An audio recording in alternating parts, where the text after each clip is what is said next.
ॐ भूर्भुवः स्वः तत्सवितुर्वरेण्यं भर्गो देवस्य धीमहि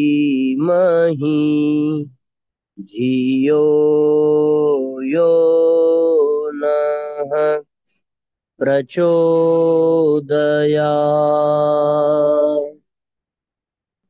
ॐ चैतन्यं शाश्वतं शान्तं व्योमातीतं निरञ्जनम् नादबिन्दु समानीतं तस्मै श्रीगुरुवे नमः। तस्मै श्रीगुरुवे नमः। ॐ सद्गुरुचरणकमलेभ्यो नमः। वन्दे भगवतीं देवीं श्रीरामञ्च जगद्गुरुं पादपद्मे तयोः श्रुत्वा प्रणमामि मुहुर्मुहुः। परम पूज्य गुरुदेव परम वंदनीय माता जी के दिव्य संरक्षण में विराजमान ऑनलाइन दैनिक स्वाध्याय के आज के इस क्रम में आप सभी आत्मीय बंधुओं का बहुत बहुत स्वागत, बहुत बहुत अभिनंदन है साथियों। आइए भावपूर्वक आज के सत्र का हम सभी शुभारंभ करते हैं। शीघ्रता पूर्वक आज के लिंक को सब लोग जल्दी से जल्दी जरूर शेयर कर दें, जिससे कि सर्वाधिक लोगों तक हम सभी परम पूज्य गुरुदेव के आध्यात्मिक संदेश पहुंचा सकें। आज हम लोग 1621वां एपिसोड प्रारंभ करने जा रहे हैं साथियों। क्षमा करिएगा, 1622वां एपिसोड हम लोग प्रारंभ करने जा रहे हैं।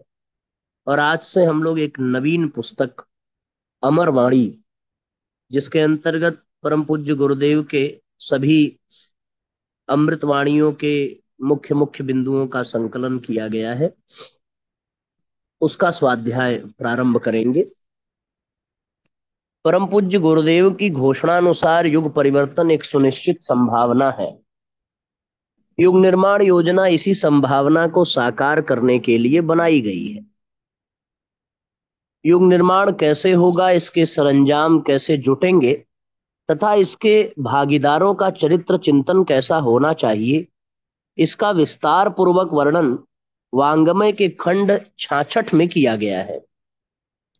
प्रस्तुत पुस्तिका में युग निर्माण योजना दर्शन स्वरूप व कार्यक्रम वांग्मय क्रम 66 के चुने हुए अंशों को संकलित किया गया है। उसमें नैष्ठिक परिजनों को झकझोर देने वाली पूज्यवर की अमर वाणी है। इसे प्रत्येक परिजन को ध्यान पूर्वक पढ़ना चाहिए तथा पढ़कर चिंतन मनन करते हुए आचरण में उतारने का प्रयास करना चाहिए। आशा है यह पुस्तक हम सब के भीतर प्रकाश की एक नई किरण बनाकर हमारा पथ प्रदर्शन करेगी। तो आइए साथियों, हम लोग भी इसी अपेक्षा के साथ और इसी संकल्प के साथ कि जैसी पूज्य गुरुदेव की हमसे अपेक्षा है और जैसा वो हमसे उम्मीद करते हैं, वैसा हम स्वयं को बनाने का प्रयत्न करेंगे। इस पुस्तक का स्वाध्याय प्रारंभ करते हैं। आप सब लोग जल्दी जल्दी आज के लिंक को शेयर कर दें, जिससे कि सर्वाधिक लोगों तक हम पूज्य गुरुदेव के इस अमरवाणी को पहुंचा सकें। पहला बिंदु है हमारा आत्मवादी जीवन दर्शन। इसके अंतर्गत लिखते हैं, आत्मसम्मान के नाम पर कई बार ओछे स्तर का अहंकार विदूषक जैसा वेश बनाकर सामने आ खड़ा होता है। हमें अहंकार और आत्मसम्मान का अंतर समझना चाहिए।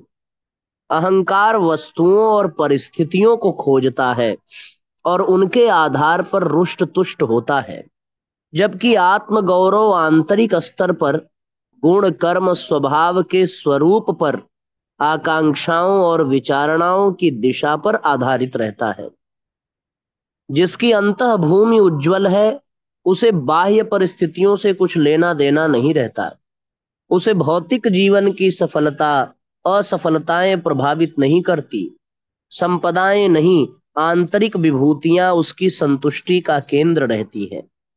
अहंकारी व्यक्ति जहां बाह्य प्रतिकूलताएं देखकर ही असंतुलित और रुष्ट असंतुष्ट होने लगता है, वहां आत्मवादी को आंतरिक स्तर की उत्कृष्टता ही परिपूर्ण संतोष दे सकने के लिए पर्याप्त प्रतीत होती है। इसके अर्थ को साथियों हम सब समझने का प्रयत्न करें।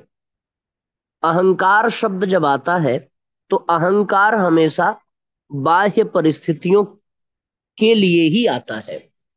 बाह्य परिस्थिति का तात्पर्य या तो किसी वस्तु का अहंकार होगा, या तो शारीरिक सौंदर्य का अहंकार होगा, या फिर धन रुपया पैसा मकान पद प्रतिष्ठा का अहंकार होगा, या अपनी बुद्धि का अपनी प्रतिभा का अहंकार होगा। ये सब बाहरी चीजें हैं। पर पूज्य गुरुदेव कहते हैं कि स्वाभिमान जो है और आत्मगौरव जो है और आत्मसम्मान जो है, ये बाहरी वस्तुओं के लिए नहीं होता। ये हमारे भीतर के अपने गुण, अपने कर्म और अपने स्वभाव, अपनी आकांक्षाओं और अपनी विचारणाओं पर आधारित होता है।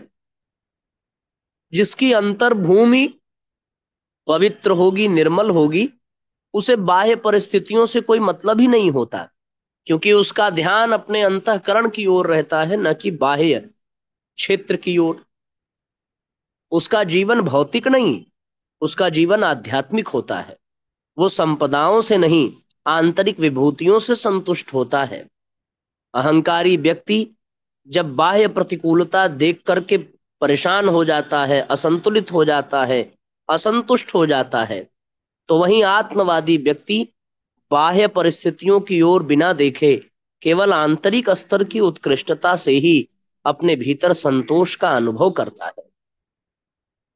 इसलिए पूज्य गुरुदेव की यहाँ पर एक अभिलाषा हमसे ये है कि हम लोग बाह्य परिस्थितियों की ओर ध्यान देने की बजाय अपने भीतर झांकने का प्रयत्न करें। जो जितना अंतर्मुखी होगा वो उतना ही अहंकार से बचेगा। अहंकार बाहरी चीजों का है, और जो बाहरी चीजें हैं वो एक न एक दिन मिटेंगी, समाप्त होंगी, इसमें कोई दो राय है नहीं। धन बाहर से आया, चला जाएगा। शरीर बाहर से मिला, नष्ट हो जाएगा। मकान बाहर बना, गिर जाएगा। सब चीज का अपना एक निर्धारित समय है। उस समय सीमा को पार करने के पश्चात सारा खेल समाप्त हो जाता है और सब जैसे था वैसे ही धरा का धरा रह जाता है। अतः किसी बाहरी चीज के लिए अहंकार करना वास्तव में मूर्खता है। ये पहला विषय था। सबको स्पष्ट हो गया? यदि किसी के मन में कोई प्रश्न हो तो आप लोग जो है जरूर अपने प्रश्न यहाँ लिखेंगे और लिख करके अवश्य ही बताएंगे। अब आइए हम लोग दूसरे बिंदु की ओर चलते हैं। दूसरा बिंदु है अनैतिक कार्यों में ज्ञान का उपयोग ब्रह्म राक्षस की घृणित भूमिका है।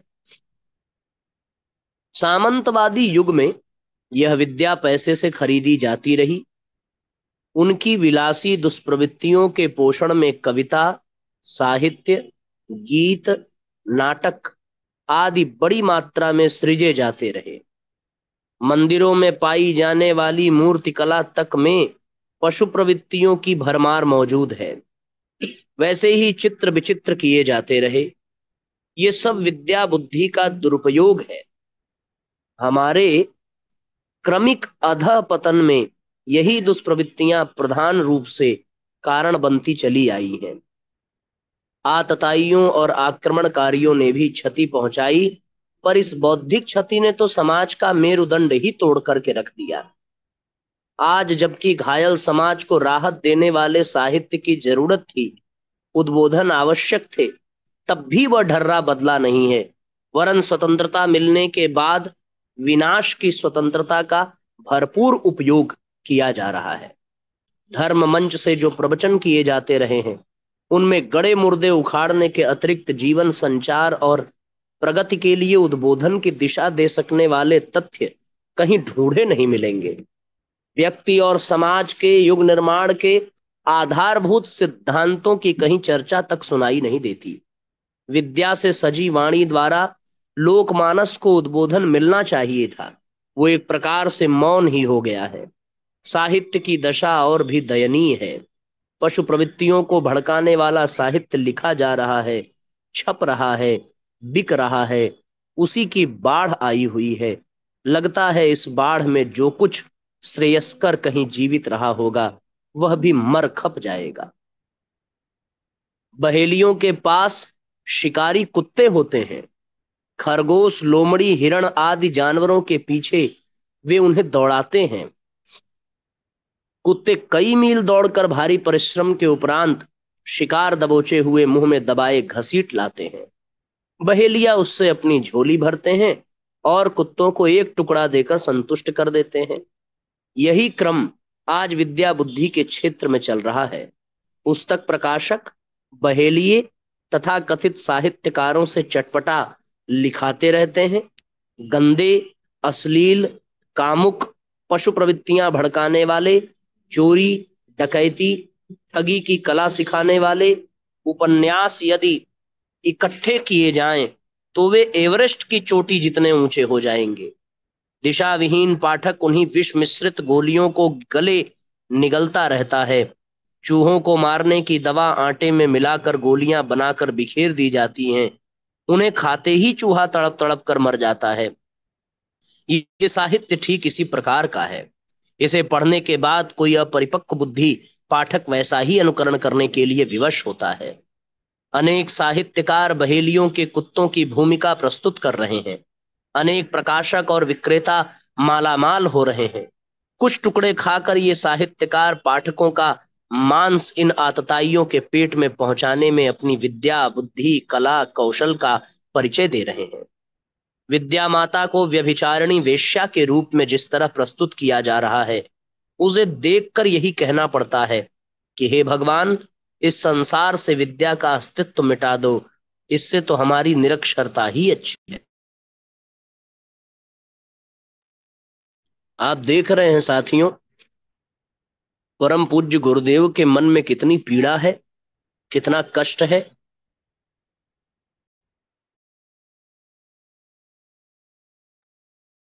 जब वो ये देखते हैं कि आज जो लेखक हैं वो उन चीजों को नहीं लिखते जिससे समाज को दिशा मिले।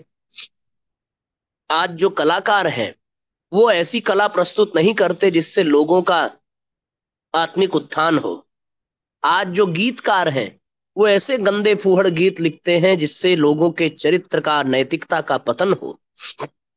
आज जितने भी फिल्मकार हैं वो ऐसी गंदी अश्लील पिक्चरें बनाते हैं जिससे समाज भ्रमित और पतित होता जा रहा है। एक और तो हम लड़कियों के, बेटियों के अस्मिता की रक्षा के लिए नारे लगाते हैं, रैलियां निकालते हैं, मोमबत्तियां जलाते हैं, और दूसरी ओर अश्लील गानों पर कोई रोक नहीं लगाता, अश्लील पिक्चरों पर कोई रोक नहीं लगाता, फूहड़ कलाकृति पर किसी का ध्यान नहीं जाता। इसका तो एक ही तात्पर्य है कि हम एक तरफ से बुरी चीजों को रोक नहीं रहे हैं और दूसरी तरफ से उसके खिलाफ नारेबाजी और रैलियां भी निकाल रहे हैं। ये परस्पर विरोधी व्यवहार हमारे द्वारा जो हो रहे हैं, इसके बीच में समाज पिस करके दम तोड़ देता है। निश्चित रूप से कुछ पैसे के लिए साहित्यकार अपने साहित्य विद्या को बेच देते हैं।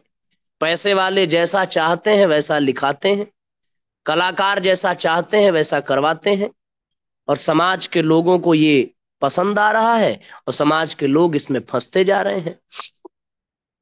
इसलिए फंसते जा रहे हैं कि उनकी बुद्धि तो अपरिपक्व है ना। परिपक्व व्यक्ति तो नहीं फंसेगा, लेकिन जो अपरिपक्व हैं वो फंस जा रहे हैं। आज गूगल के माध्यम से, नेट के माध्यम से, मोबाइल के माध्यम से, सोशल मीडिया के माध्यम से केवल और केवल पथभ्रष्ट करने वाले ही कार्यक्रम चलाए जा रहे हैं।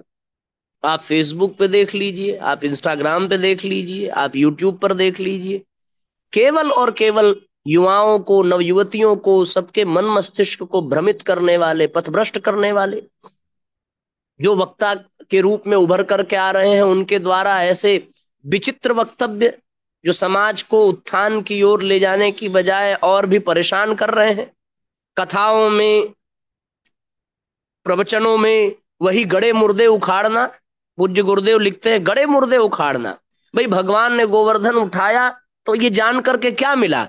ये हम तो हजारों बार सुन चुके हैं, लाखों बार सुना चुके हैं कि उन्होंने गोवर्धन उठाया, उन्होंने चीर चुराई, उन्होंने माखन चुराया। इन सब बातों को बार बार दोहराने से किसका भला होने वाला है? उसके पीछे का दर्शन क्या है, उसके पीछे का रहस्य क्या है, इस पर किसी का ध्यान क्यों नहीं जाता? लोग इन चीजों को क्यों नहीं सुनते? हर कथाओं में वही जन्म लीला, वही रुक्मणी विवाह और वही सब नाटक, हर जगह बार बार वही चीजें हो रही हैं। और लोग केवल पैसा कमाने के लिए और नाना प्रकार के स्वार्थ के नाते इस संसार के लिए, संसार को अपनी विद्या से, अपनी प्रतिभा से मूर्ख ही तो बना रहे हैं। बड़े बड़े लोग अपनी झोलियां भरने के लिए उसी एक विषय को बार बार अपने अपने तरीके से प्रस्तुत कर रहे हैं और समाज का सत्यानाश होता चला जा रहा है। समझ में आ रहा है सबको साथियों? अब अगला बिंदु हम लोग देखें। अगला बिंदु है युग निर्माण का आधार व्यक्ति निर्माण।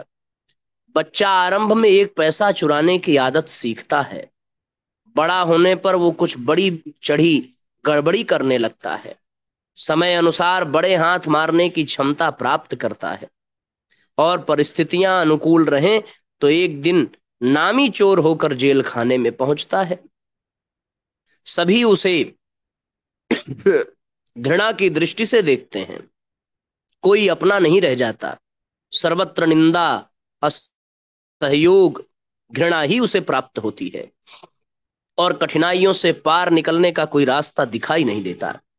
एक दूसरा बच्चा, उसी का साथी, ईमानदारी पर दृढ़ आस्था जमाता है, माँ बाप उस पर भरोसा करते हैं, अध्यापक उसे प्रेम और उस पर गर्व करते हैं।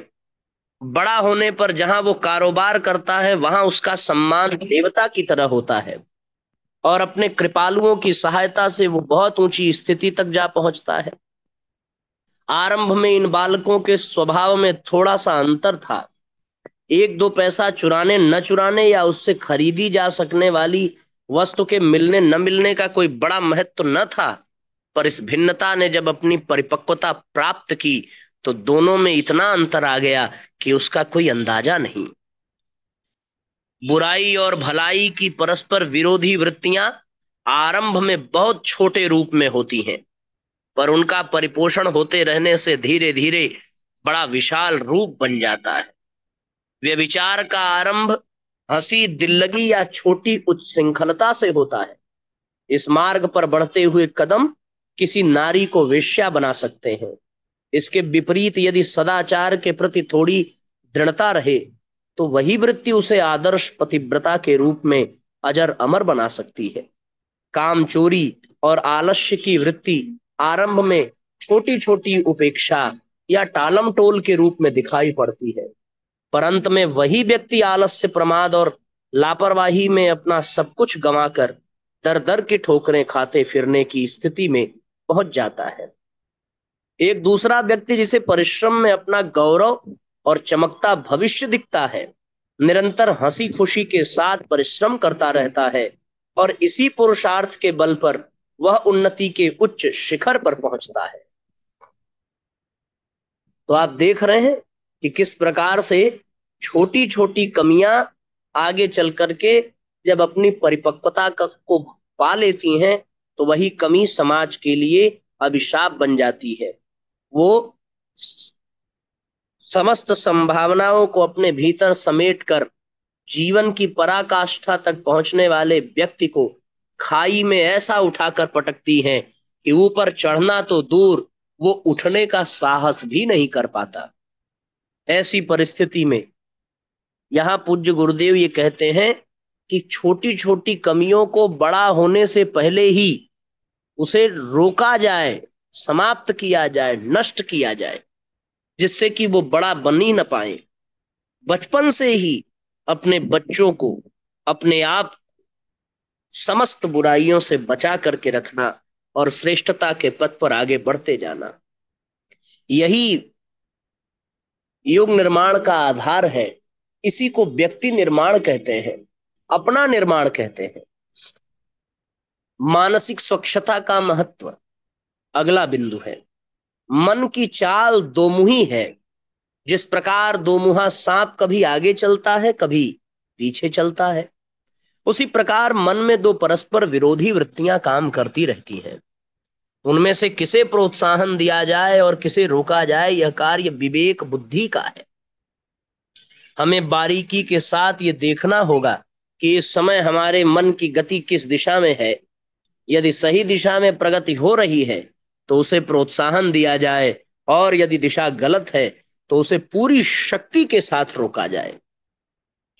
और इसी में बुद्धिमत्ता है, क्योंकि सही दिशा में चलते हुए मन जहां हमारे लिए श्रेयस्कर परिस्थितियां उत्पन्न कर सकता है, वहां कुमार्ग पर चलते रहने में एक दिन दुखदाई दुर्दिन का सामना भी करना पड़ता है।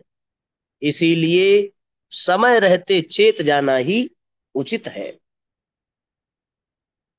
अभी समय है, अभी बदल लो तेवर अपनी चाल के। तो साथियों, मन दो धारी तलवार के समान है। आगे बढ़े तो अच्छा, पर पीछे की ओर लौटने लगे तो वो हमारे जीवन को ही नष्ट कर देता है, और हमारा जीवन ही दुख दुर्दिन का सामना करता है, और व्यक्ति अपने आप से ही घृणा करने लगता है। हमारा आंतरिक महाभारत, मनुष्य के अंतःकरण में दो प्रवृत्तियां रहती हैं, जिन्हें आसुरी एवं दैवी प्रकृति का कहते हैं। इन दोनों में सदा परस्पर संघर्ष चलता है। गीता में जिस महाभारत का वर्णन है और अर्जुन को जिसमें लड़ाया गया है, वह वस्तुतः आध्यात्मिक युद्ध ही है। आसुरी प्रवृत्तियां बड़ी प्रबल हैं। कौरवों के रूप में उनकी बहुत बड़ी संख्या है, सेना भी उसकी बड़ी है। पांडव 5 ही थे, उनके सहायक एवं सैनिक भी थोड़े ही थे। फिर भी भगवान ने युद्ध की आवश्यकता समझी और अर्जुन से कहा, लड़ने के अतिरिक्त और कोई मार्ग नहीं। तामसिक आसुरी प्रकृति का दमन किए बिना सतोगुणी दैवी प्रकृति का अस्तित्व ही खतरे में पड़ जाएगा। इसलिए लड़ना जरूरी है। अर्जुन पहले तो झंझट में पड़ने से कतराए, पर भगवान ने जब युद्ध को अनिवार्य बताया तो उसे लड़ने के लिए कटिबद्ध होना पड़ा। इस लड़ाई को इतिहास महाभारत के नाम से पुकारते हैं। अध्यात्म की भाषा में इसे साधना समर कहते हैं। देवासुर संग्राम की अनेक कथाओं में उसी साधना समर का अलंकारिक निरूपण है। असुर प्रबल होते हैं, देवता उनसे दुख पाते हैं। अंत में दोनों पक्ष लड़ते हैं। देवता अपने को हारता सा अनुभव करते हैं। वे भगवान के पास जाते हैं, प्रार्थना करते हैं, भगवान उनकी सहायता करते हैं। अंत में असुर सारे मारे जाते हैं, देवता विजयी होते हैं। देवासुर संग्राम के अगणित पौराणिक उपाख्यानों की पृष्ठभूमि यही है। हमारा अंतः प्रदेश ही वह धर्म क्षेत्र है जिसमें महाभारत होता रहता है। आसुरी असुर मायावी हैं। तमोगुण का असुर हमें माया में फंसाए रहता है। इंद्रिय सुखों का लालच देकर वह अपना जाल फैलाता है और अपने माया पास में जीव को बांध लेता है। उस असुर के और भी कितने ही अस्त्र शस्त्र हैं जिनसे जीव को अपने वशवर्ती करके पददलित करने में वह सफल होता है। काम क्रोध लोभ मोह मद मत्सर ये 6 ऐसे ही सम्मोहन अस्त्र हैं जिसमें मूर्छित होकर जीव बंध जाता है, और वह मूर्छा ऐसी होती है कि उससे निकलने की इच्छा भी नहीं होती है, वरन उसी स्थिति में पड़े रहने को जी चाहता है। आत्मा का कल्याण उस तम प्रवृत्ति में पड़े रहने से नहीं हो सकता, जिसमें माया मोहित अगणित जीव पाशबद्ध स्थिति में पड़े रहते हैं। इन बंधनों को काटे बिना कल्याण का और कोई मार्ग नहीं। आत्मा की पुकार तमसो मां ज्योतिर्गमय की है। वह अंध प्रकाश की ओर जाना चाहती है। तम अंधकार और सत ही प्रकाश है। उसको धारण करने का प्रयत्न ही साधना है। साधना को जीवन की अनिवार्य आवश्यकता माना गया है। तम की दुष्प्रवृत्तियों से छुटकारा केवल इस एक ही उपाय से हो सकता है। सच्ची शांति और प्रगति का मार्ग भी यही है। अंतरात्मा में निरंतर चलने वाले देवासुर संग्राम में तामसिकता का पक्ष भौतिक सुख साधन इकट्ठे करते रहना और सात्विकता का पक्ष आत्म कल्याण की दिशा में अग्रसर होने का है। जब दोनों में से एक पक्ष प्रबल हो उठता है तो संग्राम में तेजी दिखाई देने लगती है। यदि असुरता प्रबल हुई तो दुष्प्रवृत्तियों की अभिवृद्धि होकर पतन का नारकीय परिपाक सामने आ जाता है, और यदि सुर पक्ष प्रबल हुआ तो सत्प्रवृत्तियों का उभार आता है और मनुष्य सत्पुरुष, महामानव, ऋषि एवं देवदूत बनकर पूर्णता के लक्ष्य को प्राप्त करने के लिए द्रुत गति से आगे बढ़ता है। एक बीज की स्थिति है रजोगुण ही, अवसाद भूमिका कहलाती है। इसमें तम और सत दोनों मिले रहते हैं। लड़ाई बंद हो जाती है और काम चलाऊ समझौता सा करके दैवी और आसुरी तत्व एक ही घर में रहने लगते हैं। भले और बुरे दोनों की तरह काम मनुष्य करता है। पाप के प्रति घृणा न रहने से आत्मिक प्रगति की ओर कोई विशेष उत्साह न रहने से दिन काटने की जैसी स्थिति बन जाती है। जैसे मंद विष पीकर मूर्छित अवस्था हो, अर्धमृत प्राणी की होती है। मानव जीवन जैसा अलभ्य अवसर प्राप्त होने पर इस प्रकार का अवसाद चिंताजनक ही है। इस तरीके से साथियों, बहुत मार्मिक, अत्यंत प्रेरणादायक और अत्यंत श्रेष्ठतम मार्गदर्शन प्रस्तुत पंक्तियों में हम सब पूज्य गुरुदेव की अमरवाणी के द्वारा और इस कार्यक्रम में स्वाध्याय के द्वारा प्राप्त कर रहे हैं। शांत चित्त और एकांत में बैठ करके पढ़े गए प्रत्येक बिंदु पर चिंतन अवश्य करें। संभव हो तो दोबारा भी सुनिए। आज के सत्र को इसी भाव के साथ विश्राम देंगे। गायत्री मंत्र हमारे साथ साथ। ओम भूर्भुवः स्वः तत्सवितुर्वरेण्यं भर्गो देवस्य धीमहि धियो यो नः प्रचोदयात्। हम सब लोग पुनः कल फिर ठीक समय पर मिलेंगे। सबको प्रणाम, सबका मंगल हो। जय राम जी की शुभ रात्रि।